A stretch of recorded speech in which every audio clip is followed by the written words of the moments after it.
Good day, this is THOUGHTCAST, the words of Aaron Swartz, with your host, Swass-e-sois. Episode 1, including posts 1 through 7, as posted in ascending order, but not according to date. I will be reflecting on the posts and my reasons for doing this work after the podcast, so stay tuned. Thank you. Raw Thought by Aaron Swartz, DJB, English. Translated by Madahiro Takayamuto. I think it's time for everyone to remember that DJ Bernstein is the greatest programmer in the history of the world. First, let's look at the objective facts. DJB wrote two important system software, mail servers and DNS servers. Both are used by millions of domains. It can handle all kinds of complex tasks, has no problem with extremely high loads, and can handle any abnormal situation. They're working exactly the same as when Bernstein first released them. One bug, just one, has been found in Qmail.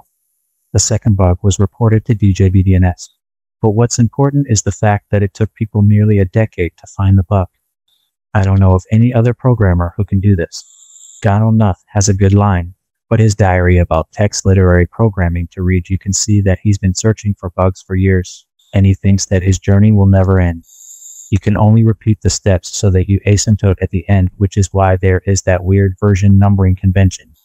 Not only has it not been able to break the DJB record, but no one has even come close to it. But the more important factor is subjective.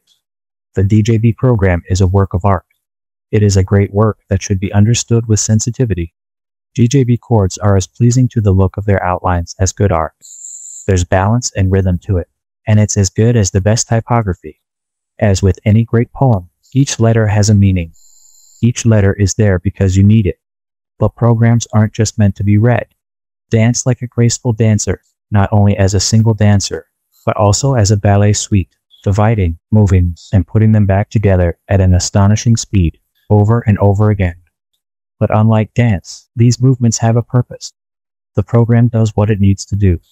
In other words, find a website and send mail from one place to another. In the most amazing scenario, mail delivery and sorting is like a huge, never-ending ballet suite. Think of the Brazilian sitcom The Office. But this is not a temporary illusion.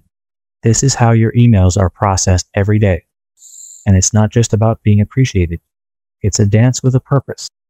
The internal structure is perfectly crafted to minimize moving parts. It's designed to do the tasks you need to do with minimal effort. The way the processing content is divided and allocated is nothing short of superb. When I say brilliant here, I don't just mean it in a linguistic sense. Of course, that's part of it. It's because of the efficiency that is backed by elegant mathematics. The mathematical formula of the Mr. Mist ensures that the program works perfectly in theory, and that there is no better way to do it. I still can't fully explain the incredible beauty of DJB software. The DJB program is not only a machine that the best teams of great skills will admire. It's also a well-worn prop that's meant to be used by people. As can be seen in good industrial design, DJB software is a joy every time you use it. Is there any other discipline that combines the beauty of language, mathematics, art, design, and function? Programming clearly belongs to a unique domain, so who can beat DJB? Who else has opened up so many possibilities? Did anyone know that there was such a possibility? Oddly enough, there are a lot of Mr. Mist, people who express their hatred of DJB. One of the reasons is due to the general aversion to genius. It's clear that DJB has a strong, uncompromising vision, which often leads to misconceptions of arrogance and rudeness. Another reason is the pragmatism's disregard for good design. DJB programs don't work the same way they do most programs. There's a simple reason for that. Most programs do things wrong. But his hatred for DJBS goes deeper than that. I don't know for sure, but frankly, I suspect that people who are not in good taste are angry and frustrated at the sight of their admiration for something they don't understand. Good art is always accompanied by slander. I'm not saying that DJB does a perfect job. As I said, there are bugs, and the log files are not very graceful. If DJB were to rewrite the software now, there would be a huge amount of change. But then, who has stood up to give it a try? No one even knows if they can do it, right? Until I read the DJB code, I had no idea what good art in software was. And now, any other code I read feels dull. Bonus. If you've read this far, you're probably interested in what DJB is doing right now. Original. DJB by Aaron Swartz's Raw Thought. You should follow me on Twitter here. October 26, 2009. Powered by THOUGHTCAST. Raw Thought by Aaron Swartz. How do I hire programmers? English. Translated by iPadizados. There are 3 questions when you're hiring a programmer or any other worker, for that matter. Is it smart? Can you get the job done? Can I work with it? Someone who is smart but doesn't get the job done should be your friend, not your employee. You can talk about your problems while procrastinating, consciously postponing work we know we need to do with their actual work. Someone who gets the job done but isn't smart is inefficient. Those who aren't smart get the job done using the most difficult way, and working with them is slow and frustrating. Finally, someone you can't work with. Well, you can't work with him.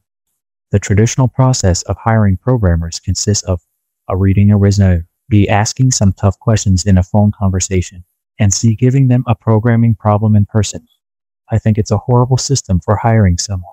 Very little can be learned from a resume, and people get nervous when you ask them complex questions in an interview. Programming isn't your typical job done under pressure, so watching how someone behaves when they're nervous is pretty useless. And the interview questions that are usually asked seem to be chosen simply to be cruel. I think I'm a pretty good programmer, but I've never made it through one of those interviews, and I doubt I'll ever be able to. So when I have to hire people, I try to answer the 3 questions I posed at the beginning. To find out if they can get the job done, I ask them what they've done. If they're really doing their job, they should have something done by now. It's hard to be a good programmer without some kind of previous experience, and these days everyone can get experience collaborating on some free software project. So I ask them for a sample of the code and a demo and see if I like it. You learn a lot quickly, because you're not looking at them as they answer a complex interview question. You're looking at the actual code they produced. Is it concise? Of course. Elegant? Usable? Is it something you'd want in your product? To find out if someone is smart, I have a casual conversation with them. I do my best to take the pressure off. I meet the person in a cafe, tell them clearly that it's not an interview. I do my best to be informal and friendly. Under no pretext do I ask them standard interview questions. I just talk to them like I would someone I meet at a party. If you ask people you meet at a party to list their strengths and weaknesses or estimate the number of piano tuners in Madrid, you've got more serious problems. I think it's pretty simple to tell if someone is smart while having a casual conversation with them. I'm constantly making judgments about whether the people I'm meeting are smart, just as I'm constantly evaluating whether the people I see seem attractive to me. But if I had to write down what it is that makes someone seem smart to me, I'd put the emphasis on 3 things. The first one, do they have knowledge? Ask them what they've been thinking about and check their level of knowledge about it. Do they seem to understand it in detail? Can you explain it clearly? Clear explanations are a sign that they really know the subject. Do they know things about that you don't? Second, are they curious? Do they respond by asking you questions about you? Are they genuinely interested, or are they just being educated? Do they ask questions about what you're saying? Do their questions make you think? Third, do they learn? At some point in the conversation, you'll probably end up explaining something to him. Do they really get it, or do they just nod and smile? There are people who know things about some small area, but are not curious about others. And there are people who are curious, but don't learn. They ask a lot of questions, but they're not really listening. And I want someone who accomplishes all 3: listening plus asking plus learning. Finally, I conclude if I can work with someone by spending some time with that person. A lot of brilliant people may seem nice in an hour-long conversation, but their eccentricities become apparent after a couple of hours.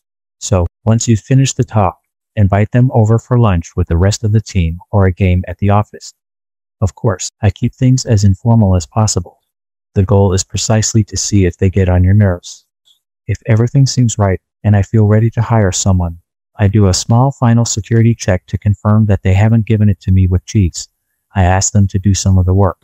Typically, this means choosing a sufficiently independent part of the project and asking them to write it down if you really need to see someone working under pressure. Give them a due date. If necessary, you can offer to pay them for the work, but most programmers I've come across don't mind you tasking them with a small task like this as long as they can publish the code for their work when it's finished. This test doesn't work on its own. But if someone has passed the first 3 parts, it should be enough to prove that they haven't cheated you, and that they can actually get the job done. You should follow me on Twitter here. December 30, 2009. Powered by Thankful. Raw Thought. By Aaron Swartz. Because we can. When I first started studying the First Amendment nearly a decade ago. Yikes, this is a very overdue blog post. I read about the different theories trying to make sense of it. Some scholars argue the First Amendment's goal was to create a robust marketplace of ideas. If everyone could share their opinion, the truth could come out through robust debate. Others concluded the First Amendment was a sort of logical safeguard, by protecting speech and assembly and petitions for redress of grievances, that guaranteed people the right to work against laws they disapprove of, kind of the way the Second Amendment is said to be a bulwark against totalitarianism. These aren't just theoretical debates. The theories have practical consequences for how one interprets that key amendment. If you believe it's for a marketplace of ideas, then you will support regulation aimed at correcting market failures by suppressing certain kinds of problematic speech. If you believe it's a political safeguard, then you will not be too worried about speech regulation aimed at clearly non-political speech. Now, I'm not quite sure why such a theory is needed. The First Amendment always struck me as perfectly clear. Congress shall make no law. No law meant no law, at least with regard to content. I'm more lenient when it comes to regulating other aspects. But if one has to have a theory, it struck me the right one was something completely different, because we can. The framers were very skeptical of government. The system they designed was full of checks and fetters, of which the First Amendment is probably the most extreme, unless you believe in a libertarian conception of the 10th. They saw government as a necessary evil. They were willing to accept it, but they wanted to constrain it where they could. And speech is a very obvious way to constrain it. A government needs to be able to stop violence and make war and so on, or its people will get very badly hurt. But there's no reason it has to stop speech. As the old saying goes, sticks and stones may break my bones, but words will never hurt me. Words do hurt, of course, but theirs is a tolerable pain. People and society march on even in the face of grievous insults. And so the framers decided to exclude this class of regulation from the government's ambit. Not because speech is particularly good, but because it's not particularly bad. Because it's one thing they could safely exclude. Because we can. The implications of this theory for interpretation are obvious. They lead to the most expansive conception of the First Amendment compatible with the other goals of government. A stable democratic body to promote the general welfare, and so on. That's certainly further than any court heretofore has gone, and probably a bit further than I'd personally prefer. But isn't that what fetters are for? You should follow me on Twitter here. October 20, 2009. Powered by Thankful. Raw Thought. By Aaron Swartz. What happens at the end of Infinite Jest? Or the Infinite Jest ending explained. Herb. Is there no ending to Infinite Book because there couldn't be? Or did you just get tired of writing it? GFW. There is an ending as far as I'm concerned. Certain kind of parallel lines are supposed to start converging in such a way that an end can be projected by the reader somewhere beyond the right frame. If no such convergence or projection occurred to you, then the books failed for you. Live online with David Foster Wallace, May 17, 1996. Warning. This whole thing is one gigantic spoiler. Only read it if you've already tried to figure it out for yourself first. Gately, having relived his bottom, begins to recover from his infection. But at the same time, Hal's condition deepens. Ever since Hal ate the mold as a child, he's been a brilliant communicator, but unable to feel. 694. Hal himself hasn't had a bona fide intensity of interior life-type emotion since he was tiny. In fact, he's far more robotic than John Wayne. Joy was the only one who could see it.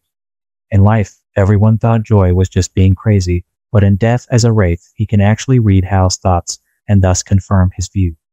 In life, he created the entertainment to draw Hal out. Hal moves outwardly, but doesn't feel inside. Victims of the entertainment feel something inside, but don't move outwardly. After all, as he tells Gately, he was willing to resort to desperate measures. No, any conversation or interchange between father and son is better than none at all. 839. Joy's wraith is responsible for the strange disturbances around either tripods in the forest, moving orthos bed, healing tiles on the floor. He knocks the ceiling tiles down in an attempt to find the DMZ. Pennywise is too distracted with getting expelled to have Hal take it, so Joy needs to get it to Hal some other way. Joy also created DMZ as part of an attempt to undo the effects of Hal's eating mold as a child recall. DMZ is a mold that grows on a mold. He left it along with the entertainment recall.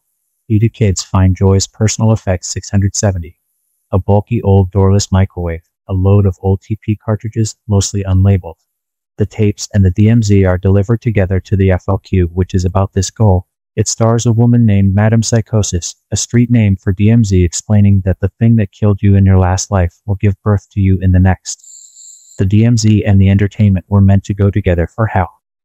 Now that the entertainment has escaped, he needs to get Hal the DMZ. Hal never leaves his toothbrush unattended 870, but that's no problem for a Wraith. He places the DMZ on Hal's brush, and Hal brushes his teeth 860, and immediately begins experiencing symptoms. Ortho thinks Hal's crying when Hal thinks he's speaking in a neutral tone 862. Hal's symptoms indeed begin to reverse. He is now unable to properly communicate feelings. People see him as either laughing hysterically or terribly sad, but beginning to actually feel like Gately. He spends a lot of time lying on the floor, thinking about the past, the hero of non-action from his essay 142. While before, everyone could hear him except Joy. Now only Joy can hear him, since, as with Gately, he can hear Hal's thoughts. By the time of the match, his symptoms are so bad, he's taken by ambulance to the hospital 16. The only other emergency room I have ever been in was almost exactly 1 year back, safely escaping the AFR's assault. Like fellow student Otis P. Lord, he gets the bed next to Gately. Joel, who is at the hospital for a meeting, visits Gately on her way out and recognizes Hal. She tells them both about the hunt for the lethal entertainment and the resulting continental emergency, and they all go to dig up Joy's grave. They persuade John Wayne, a spy for the AFR, to become a double agent and help sneak them into Joy's Quebec burial site. Wayne presumably tells the AFR he is actually a triple agent, that he will steal the tape as soon as Hal digs it up. But, as with Mary, his loyalties are ultimately even-numbered and 40. The AFR finds out and brutally murders him, which is why he can't win the Whataburger 16F, as Gately foresees. He's with a very sad kid, and they're in a graveyard digging some dead guy's head up, and it's really important, like continental emergency important, and Gately's the best digger, but he's wicked hungry, like irresistibly hungry, and he's eating with both hands out of huge economy-sized bags of corporate snacks, so he can't really dig. While it gets later and later, and the sad kid is trying to scream at Gately that the important thing was buried in the guy's head, and to divert the continental emergency to start digging the guy's head up before it's too late. But the kid moves his mouth, but nothing comes out, and Joel Vandy appears, while the sad kid holds something terrible up by the hair and makes the face of somebody shouting in panic. Too late. 934. It's too late because someone got there first and took the anti-entertainment cartridge 126 embedded in Joy's head 31. Whoever took it is presumably the person who's made and mailed the extant copies. It couldn't be the AFR, or OUS, or they wouldn't still be searching for it. It probably wasn't the FLQs, because they didn't know how to read master cartridges. They just thought there were blank tapes and their displays were blank. 483 and 205, it couldn't be Avril acting alone. She has problems, but she's not that kind of cold-blooded killer. It had to have been Orrin 1. Orrin, who never attended his father's funeral, went to the gravesite and dug up his father, releasing the wraith in the process. 244. After a burial, rural Papineau region quavissers purportedly drill a small hole down from ground level, all the way down through the lid of the coffin, to let out the soul, if it wants out.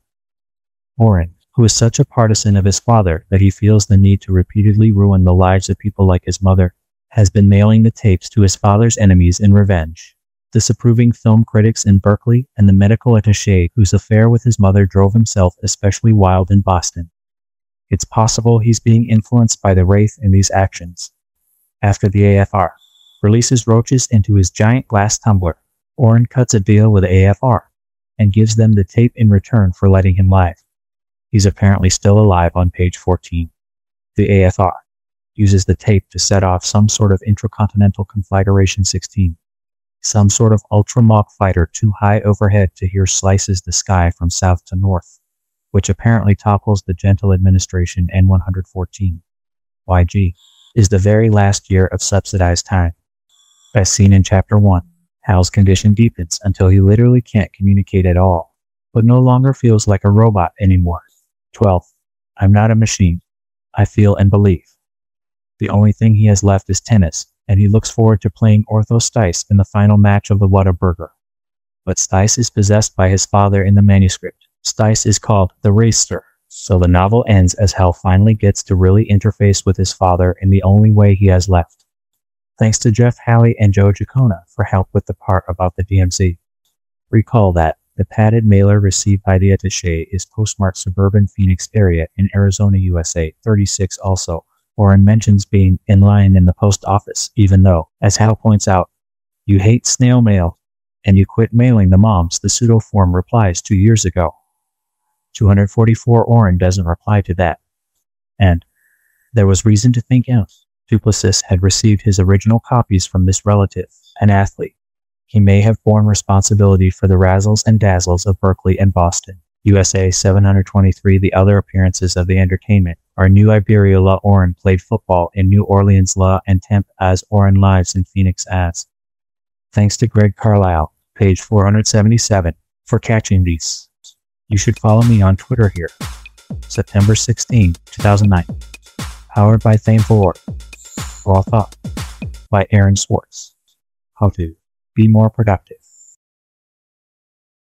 With all the time you spend watching TV, he tells me, you could have written a novel by now. It's hard to disagree with the sentiment. Writing a novel is undoubtedly a better use of time than watching TV. But what about the hidden assumption? Such comments imply that time is fungible, that time spent watching TV can just as easily be spent writing a novel. And sadly, that's just not the case. Time has various levels of quality. If I'm walking to the subway station and I've forgotten my notebook, then it's pretty hard for me to write more than a couple paragraphs. And it's tough to focus when you keep getting interrupted. There's also a mental component. Sometimes I feel happy and motivated and ready to work on something. But other times I feel so sad and tired, I can only watch TV. If you want to be more productive then, you have to recognize this fact and deal with it. First, you have to make the best of each kind of time. And second, you have to try to make your time higher quality. Spend time efficiently. Choose good problems. Life is short, or so I'm told, so why waste it doing something dumb?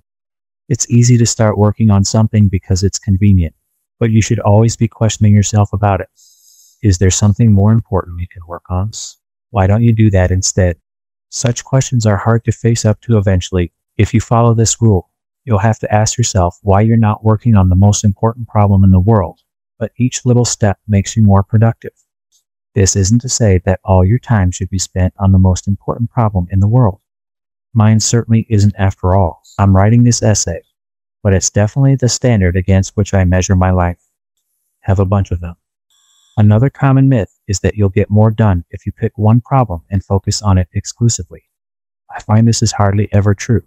Just this moment, for example, I'm trying to fix my posture, exercise some muscles, drink some fluids, clean off my desk, and with my brother, and write this essay. Over the course of the day, I've worked on this essay, read a book, had some food, answered some email, chatted with friends, done some shopping, worked on a couple other essays, backed up my hard drive, and organized my book list. In the past week, I've worked on several different software projects, read several different books, studied a couple different programming languages, moved some of my stuff, and so on. Having a lot of different projects gives you work for different qualities of time. Plus, you'll have other things to work on if you get stuck or bored, and that can give your mind time to unstick yourself. It also makes you more creative.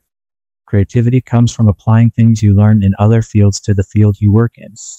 If you have a bunch of different projects going in different fields, then you have many more ideas you can apply. Make a list.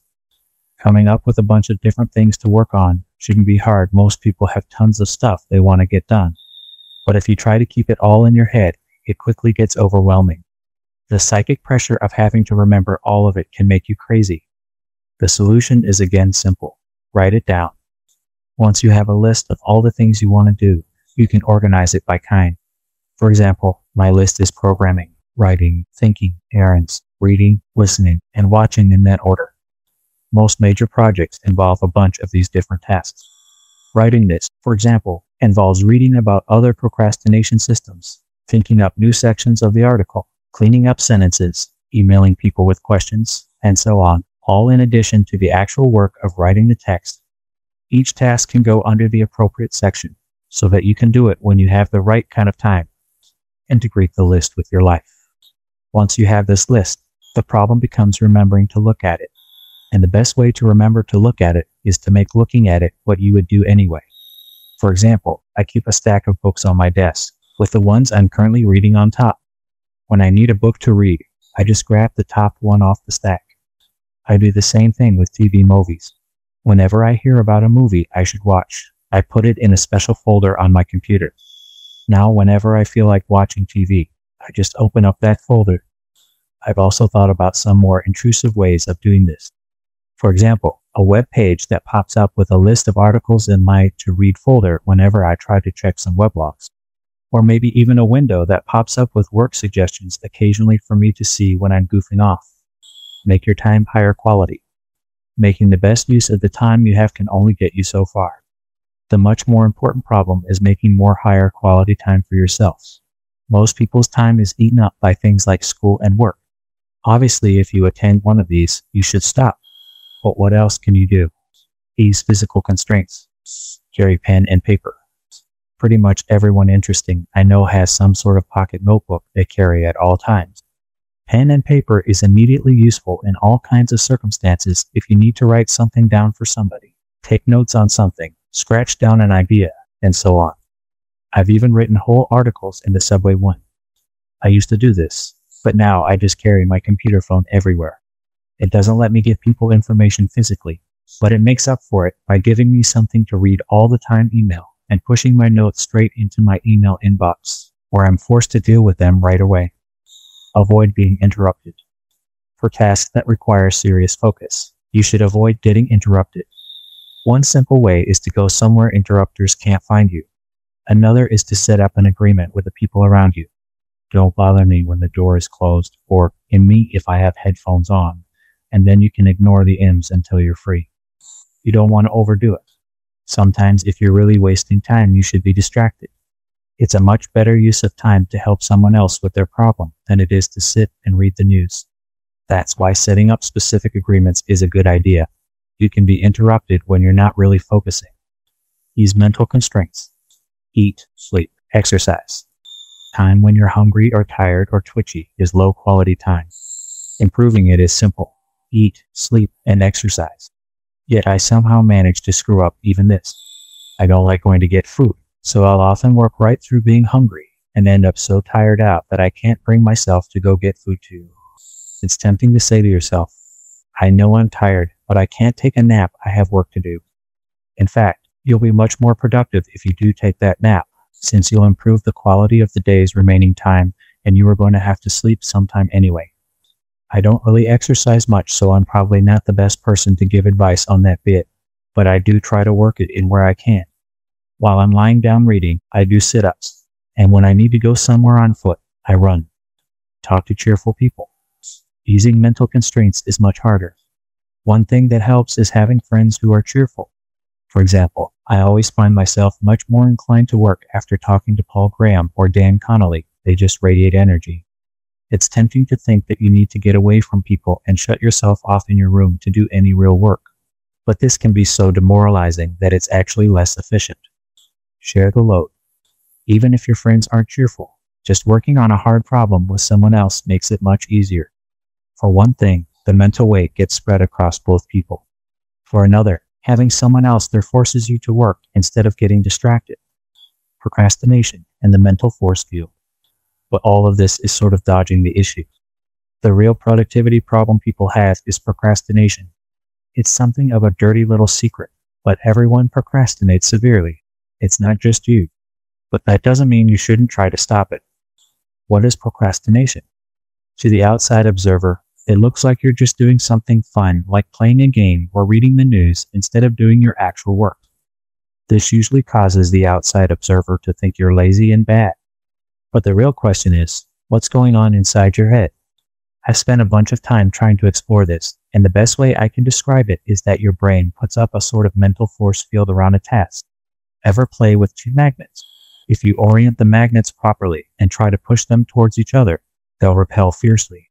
As you move them around, you can sort of feel out the edges of the magnetic field. And as you try to bring the magnets together, the field will push you back or off in another direction. The mental block seems to work in the same way. It's not particularly solid or visible, but you can sort of feel it around the edges. And the more you try to go towards it, the more it pushes you away. And so, not surprisingly, you end up going in another direction 3. And just as you can't get two repelling magnets to sit together just by pushing real hard, they'll fling back as soon as you stop pushing. I've never been able to overcome this mental force field through sheer willpower. Instead, you have to be sneaky about it. You have to rotate a magnet. So what causes the mental force field? There appear to be two major factors: whether the task is hard and whether it's assigned. Hard problems. Break it down. The first kind of hard problem is the problem that's too big. Say you want to build a recipe organizing program. Nobody can really just sit down and build a recipe organizer. That's a goal, not a task. A task is a specific concrete step you can take towards your goal. A good first task might be something like draw a mock-up of the screen that displays a recipe. Now that's something you can do for. And when you do that, the next steps become clearer. You have to decide what a recipe consists of, what kind of search features are needed, how to structure the recipe database, and so on. You build up a momentum, each task leading to the next, and as your brain gets crunching on the subject, it becomes easier to solve that subject's problems. For each of my big projects, I think of all the tasks I can do next for them and add them to my categorized to-do list see above. And when I stop working on something, I add its next possible task to the to-do list. Simplify it. Another kind of hard problem is the one that's too complicated or audacious. Writing a book seems daunting, so start by doing an essay. If an essay is too much, start by writing a paragraph summary. The important thing is to have something done right away. Once you have something, you can judge it more accurately and understand the problem better.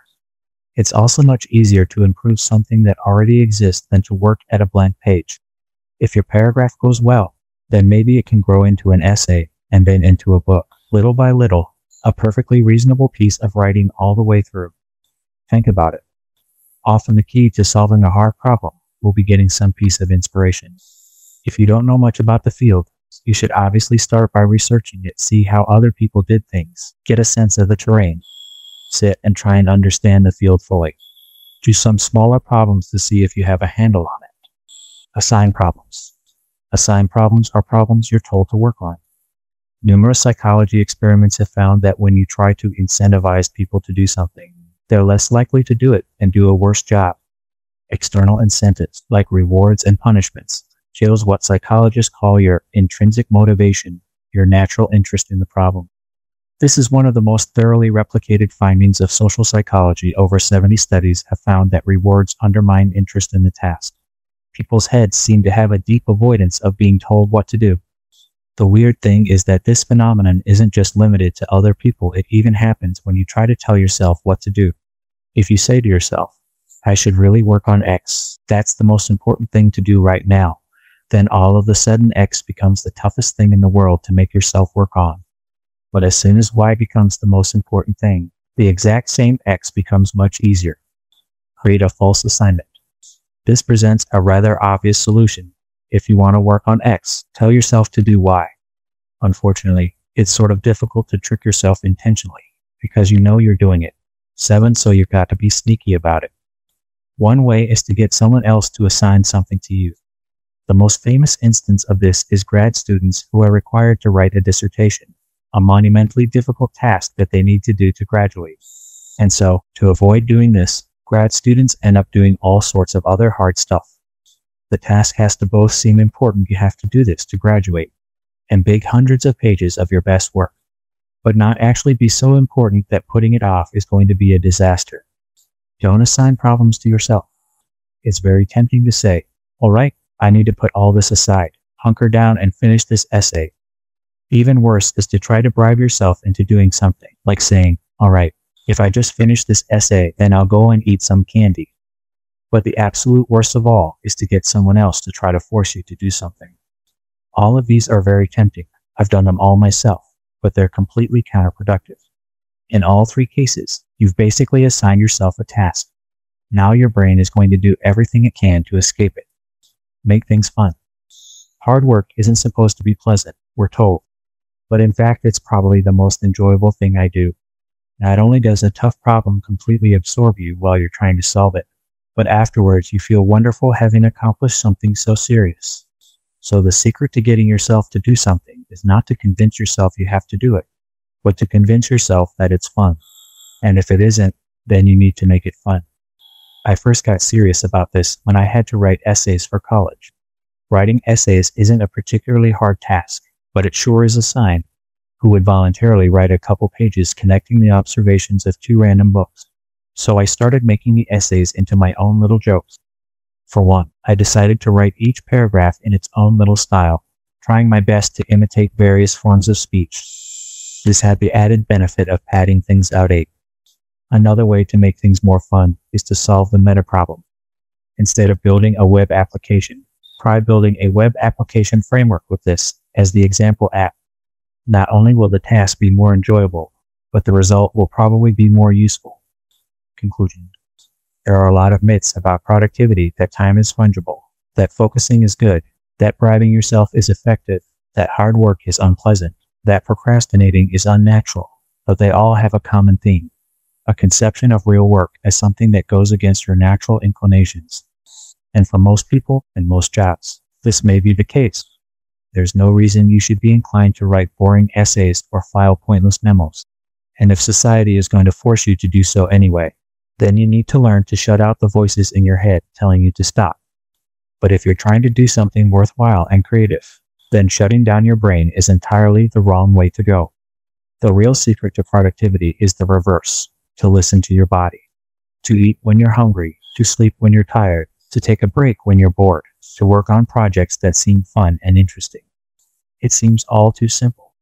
It doesn't involve any fancy acronyms or self-determination or personal testimonials from successful businessmen. It almost seems like common sense. But society's conception of work has pushed us in the opposite direction. If we want to be more productive, all we need to do is turn around. Further reading. If you want to learn more about the physiology of motivation, there is nothing better than Alfie Kohn. He's written many articles on the subject and an entire book, Punished by Rewards, which I highly recommend. I hope to address how to quit school in a future essay, but you should really just go out and pick up the Teenage Liberation Handbook. If you're a computer person, one way to quit your job is by applying for funding from Y Combinator. Meanwhile, Mickey Z's book The Murdering of My Years features artists and activists describing how they manage to make ends meet while still doing what they want. Notes. Believe it or not, I actually have written in subways. It's easy to come up with excuses as to why you're not actually working. You don't have enough time before your next appointment. People are making noise downstairs, etc. But I find that when the inspiration strikes me, I can actually write stuff down on a subway car where it's absurdly loud and I only have a couple minutes before I have to get out and start walking. The same problem exists for sleep. There's nothing worse than being too tired to go to bed. You just feel like a zombie. Now it turns out I experienced this same phenomenon in another area: shyness. I often don't want to call a stranger up on the phone or go talk to someone at a party, and I have the exact same mental field pushing me off in some other direction. I suspect this might be because shyness is also a trait that results from a problematic childhood. See, assigned problems. Of course, this is all very speculative. While the terminology I use here, next concrete step, is derived from David Allen's Getting Things Done, a lot of the principles here are perhaps even unconsciously applied in Extreme Programming XP. Extreme Programming is presented as the system for keeping programs organized, but I find that a lot of it is actually good advice for avoid procrastination. For example, pair programming automatically spreads the mental weight of the task across two people, as well as giving people something useful to do during lower quality times. Breaking a project down into concrete steps is another key part of XP, as is getting something that works done right away and improving on its simplified infra. And these are just the things that aren't programming specific. For a fantastic overview of the literature, see Alfie Kohn, Punished by Rewards. This specific claim is drawn from his article challenging behaviorist dogma, myths about money and motivation.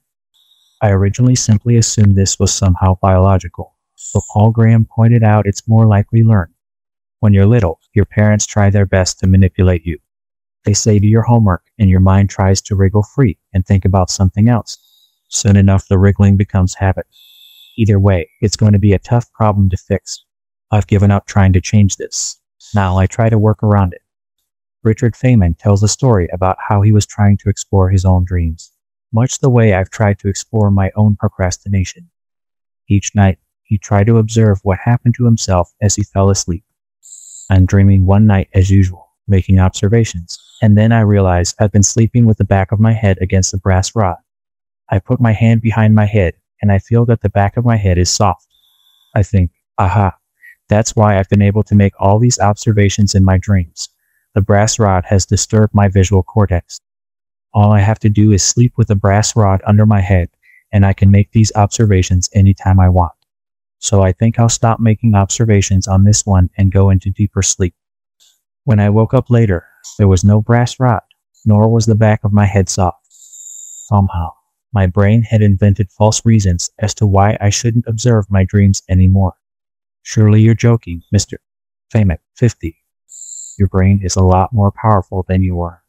So, for example, instead of writing, by contrast, Reis doesn't quote many people. I wrote, Reis, however, whether because of a personal deficit in the skill-based capacity required for collecting orally transmitted person-centered contemporaneous ethnographies into published paper-based informative accounts, or simply a lack of preference for the reportage of community-located informational correspondence, demonstrates a total failure in producing a comparable result.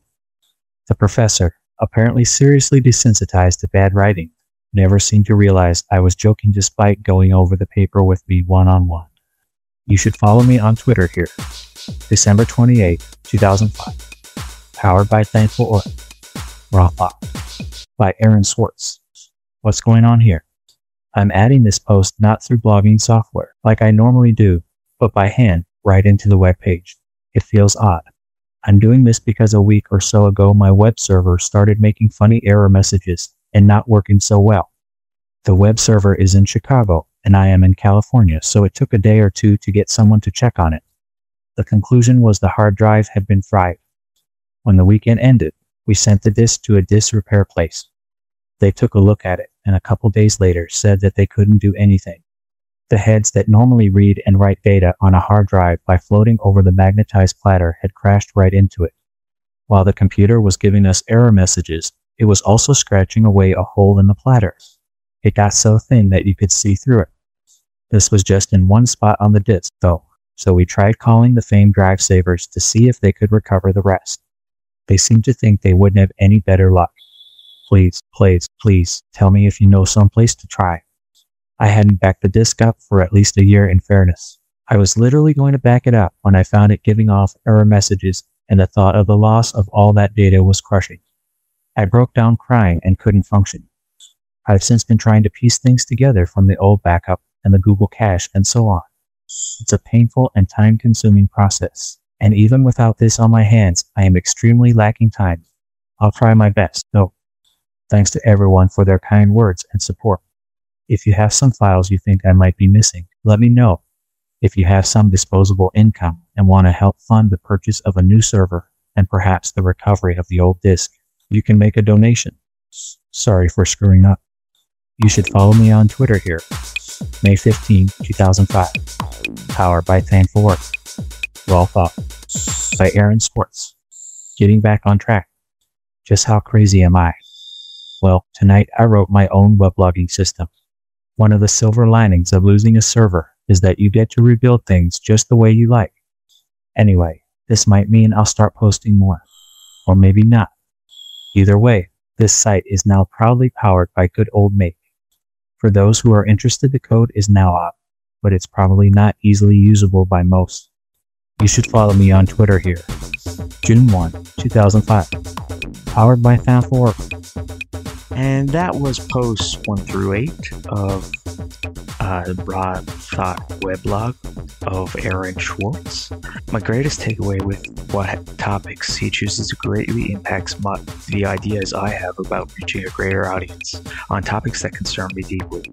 Although there are a lot of role-playing scenarios that require fertile imagination to find interest in when it comes to the aspects of efficiency in business. Only being a couple of years senior to Aaron, I find I was not aware of the eccentricities of adult life so early, or even until my early 30s, truly. Aaron was a much-needed, focused radical, and a luminary of my time, and was decades of maturity ahead of me. I relay your message for my own benefit to efficiently consume everything that made you who you are, to carry a torch for another victim of consequence. But it's never a question of why one commits to an action, but for what consequence. Thank you. 3 a.m. I almost tried to render this video without the audio finished, and it crashed immediately. So that was a sign to follow the order of operations. The technology I used to create this work was Dolby On, DaVinci Resolve, Google Drive, Dropbox, Core Gadget, Magic Accent Pro 11, Google Photoscan, Inkscape, MSI computers, Sennheiser headphones, Samsung Galaxy 21, Apple iPad Pro 4, and Descript Pro. I am unaware of the period when I first began the portrait of Aaron featured at the end of the video. I will attempt to make this as an artist series as well as a way for me to hear his words as I speak. I've also created a sound build-up to divide the weblog posts. I hope I'm able to make this as creative as possible. Apologies for being dry. Leave any recommendations in the comments. You can find me on all platforms at Swass-e-sois. Like and subscribe, and I will be posting regular updates, so don't miss the progress by turning on notifications, please. Thanks again, Aaron XOX Swass.